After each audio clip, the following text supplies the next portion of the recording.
Well, hello folks and welcome.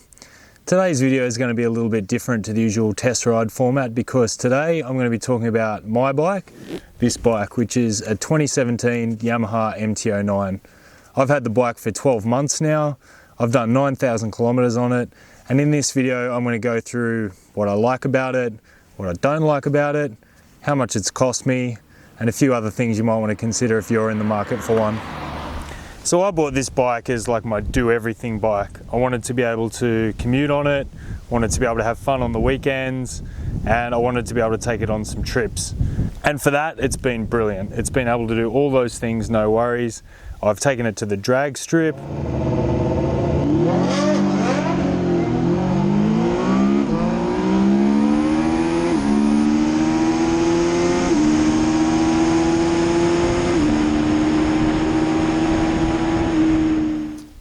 I loaded it up with luggage and took it down to Tasmania earlier in the year. And then there's been plenty of usual Sunday riding as well. So I might just walk over the bike and talk about a few of the things I've changed and why I did those. So the first one, you can see these radiator side guards here. I did that just because it looks cool. Similarly, I've got these Rizoma LED indicators. Again, just tidies up the front end of the bike a little bit. Up here, I've added heated grips to the bike, which has been a godsend. I would totally recommend that if you're considering doing any distance on your bike. I've added this tank protector here. I've got the LED indicators at the back here as well, but while the front ones are just for bling, these ones actually serve a practical purpose as well. When you put saddlebags over the side of the MT-09 here, the standard indicators come out quite a way and they foul against the saddlebags. So if you're going to run some saddlebags on the back of your MT-09, just think about that. You might need to replace your indicators or get something a little bit smaller at least. And the other mod, which no MT-09 is complete without, the Akrapovic titanium exhaust system. It totally transforms the sound of the bike and is worth its weight in gold.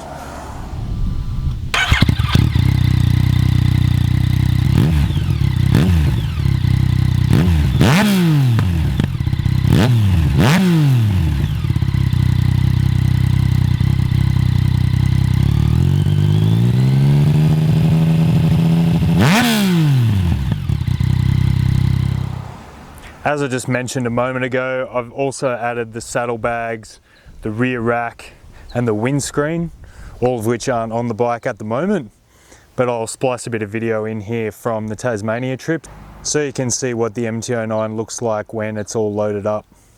So that about does it for a basic overview of the bike.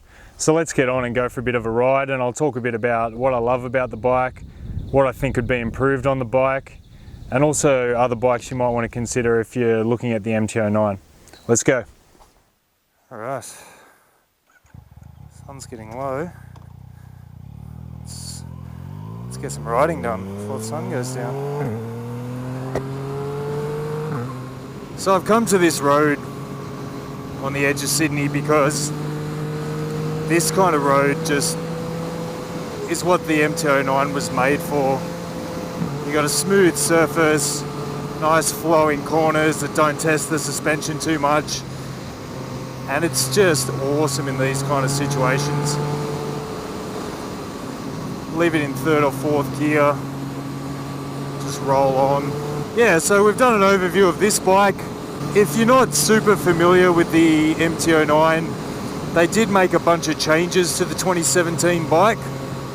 They revised the front forks and they're now fully adjustable. They revised the shock, added a quick shifter, they redid the styling at the front. So in my opinion, if you're looking at a used MT-09, I do think it's worth paying the extra to get a 2017 bike, because the extras that you get on it will be more than you would save by going for the older bike and adding them. Anyway, back to what I like about this bike. Number one is the versatility. It's got heaps of power for the open road. It's light and nimble, so it's fun on twisty roads. The lightness and the high, wide handlebars make it really good for using in traffic. And the power and torque means you can use it as a hoon bike as well. Anything on tarmac you can pretty much do on the MT-09, so it gets a massive tick for that. Another massive one is this 850cc 3-cylinder Yamaha engine. It's just awesome, man. You don't get sick of it at all. It's got torque right off the bottom, but then it'll rev to 11 or 12,000 RPM. Again, just so versatile. Use it in so many situations. And the sound.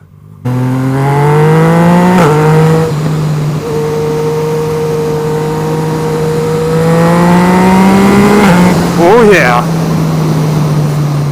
The final thing that I absolutely love about the MT-09, and I think this is a really important one that shouldn't be overlooked, is the bang for your buck.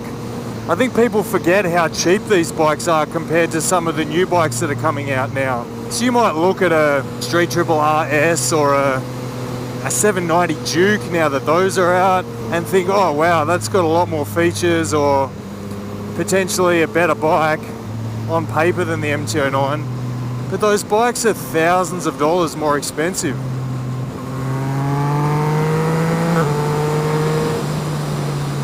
And unless you're going to really wring its neck and get all the benefit of those extra features, I'd probably just as soon be on one of these and have the extra change in my pocket.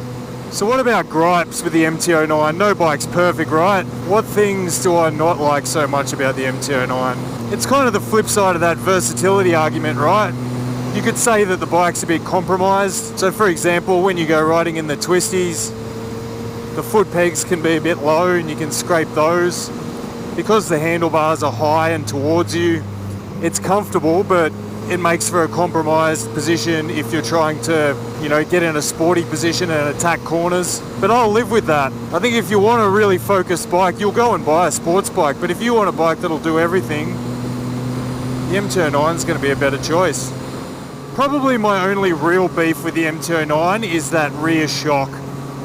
You might have heard people say that the early MT-09s were really unpredictable in the corners because they were so soft. They would pitch back to front as you were trying to negotiate a corner. And I haven't ridden one of the old MT-09s, but I'll break it down like this. I think the front forks, really good. For the level of riding I'm at, they are absolutely fine. They feel safe. I get good feedback, and on bumpy corners, they're not perfect, but it feels predictable enough. What I struggle with a little bit more is the shock out the back. And the reason being, even with the preload turned right up, it's just too soft. And so that gives that back to front pogo effect that people talk about. If you're mid-corner and you hit a decent enough bump, it'll pitch the whole bike forward and then backwards. And you can almost feel the rear of the bike getting unsettled. And it's not dangerous, but it just doesn't give you the confidence to attack the corners the same way you can on like a Street Triple, for example. That's probably my only major beef with this bike. The only other things, and these are tiny ones if you're nitpicking, the fuel tank's only 14 litres, so you get a reserve light after about 180 kilometres, which is not a lot, so that can be a bit annoying doing lots of petrol stops. And the only other one is on this dash, the numbers on the tachometer are actually kind of obscured by the actual outside of the dash.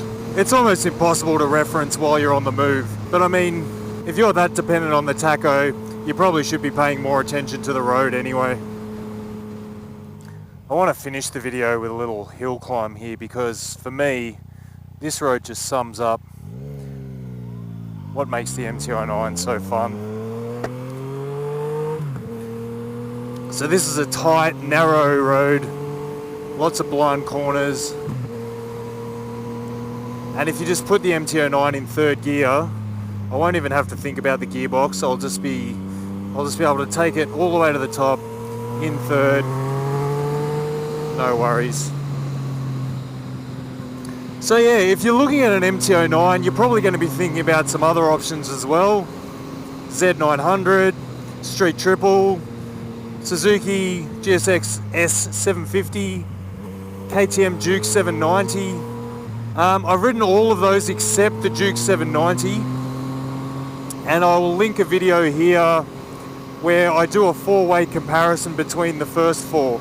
If you want the really short version of that, I would say the Street Triple is still the most accomplished of the 4, but it's also 50% dearer here in Australia than an MT-09.